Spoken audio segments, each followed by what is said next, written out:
So there was a recent statement that was in some controversy because it's a statement that means this year is probably going to be the craziest year in AI so far, and probably every year after that. But this one's pretty crazy. You can see right here that someone is claiming that Dan Schulman, the former PayPal CEO, was talking about the impact of AI and stated that GPT-5 will be a freakout moment and that 80% of the jobs out there will be reduced 80% in scope.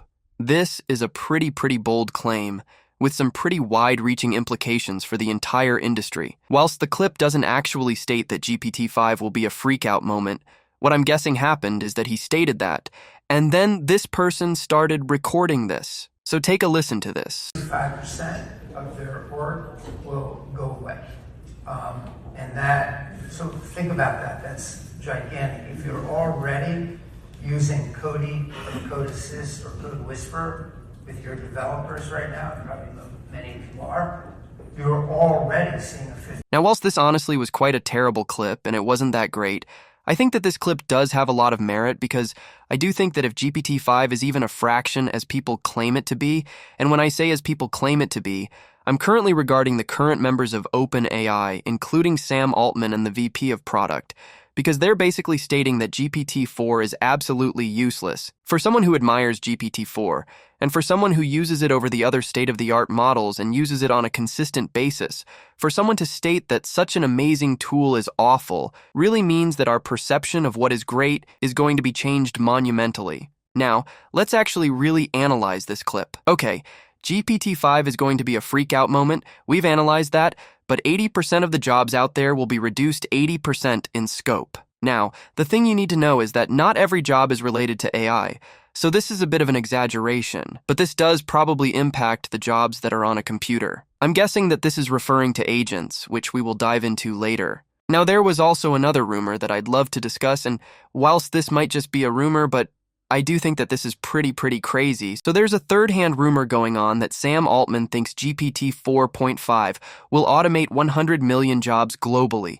Now, this is really huge to even think about, so the first thing that we have to think about is the magnitude of the impact. Now, this number constitutes 3% of the roughly 3 billion global workforce, which is pretty crazy. Now, the time frame for this impact is actually quite conservative. The statement points that 0.5% of jobs would be automated annually over 7 years, and this gradual implementation actually suggests a more manageable transition for the global economy compared to immediate large-scale job displacements. OpenAI actually also did do a research paper. This was released in August 2023, where they essentially investigate the potential impact of LLMs, and it's pretty fascinating. They state that our findings reveal that around 80% of the US workforce could have at least 10% of their work tasks affected by the introduction of LLMs, while approximately 19% of workers may see at least 50% of their tasks impacted. They state that we do not make predictions about the development or adoption timeline of such LLMs.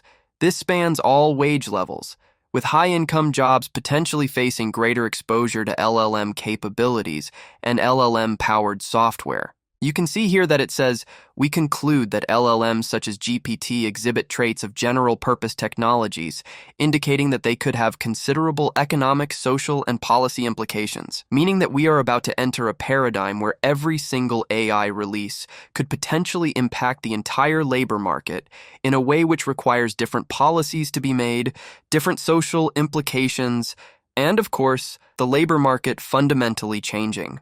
So, these are definitely some crazy statistics here that I think, whilst yes, they are conservative for the paper, maybe at the time of writing them, they didn't take into account some of the things like GPT-5 and just how good that system would be. Because it was only recently, after the system finished training, that we did get clips from Sam Altman stating just how crazy the comparison is between GPT-4 to GPT-5. Now, in addition, Sam Altman did say that jobs are definitely going away. Full stop. You can see here that Altman was blunt about AI's impact on employment. He does note we'll probably replace these jobs with new, better ones, but says we're being unrealistic if we pretend this isn't going to affect things.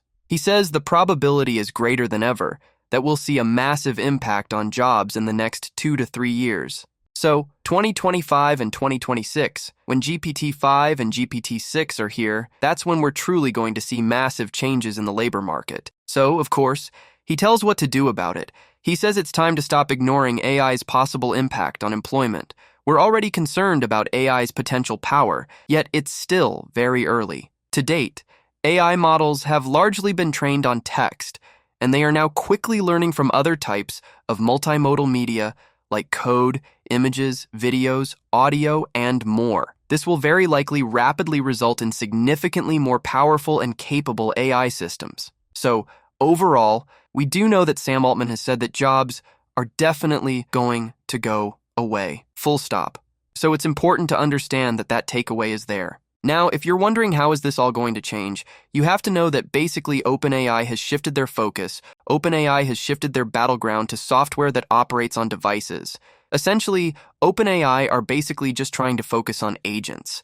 And this is because when we saw the demo of Devin, we all realized how crazy it would be if this was something that was actually effective, something that actually worked, and not just a 13.86% in terms of the benchmark, but imagine it got to 100%. How would that fundamentally change things if it could really do any software engineering tasks through browsing, unlike any task that a standard software engineer could do?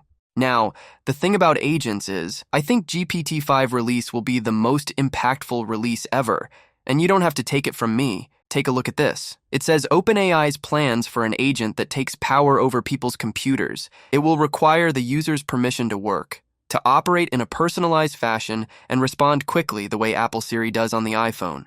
The prospective OpenAI computer-using agent may need to be partly stored on the user's devices. The company may also need to get permission from users to train the software on personal data, such as individuals' emails and contacts, as well as information stored in business apps like Word and Google Docs. Now, that isn't the interesting part. The interesting part is that, as you can see here, this is from a secret presentation given by Sam Altman, and this is pretty crazy. So we've got 1, multimodality, 2, reasoning, 3, personalization, 4, reliability, and number 5, being AI agents. The reason this is so crazy is because I think agents is being left for GPT-6, because if you check the trademark GPT-6 and GPT-7, you could see that there were artificial intelligence agents. So I don't think we're going to get agents yet, but I think if we take a look at the fact that multimodality means that we're getting an AI system able to handle many different forms of content, like images and video, and I think right now OpenAI are working on scaling up their video technology because Google Gemini really did make some breakthroughs in terms of how much video they can analyze. So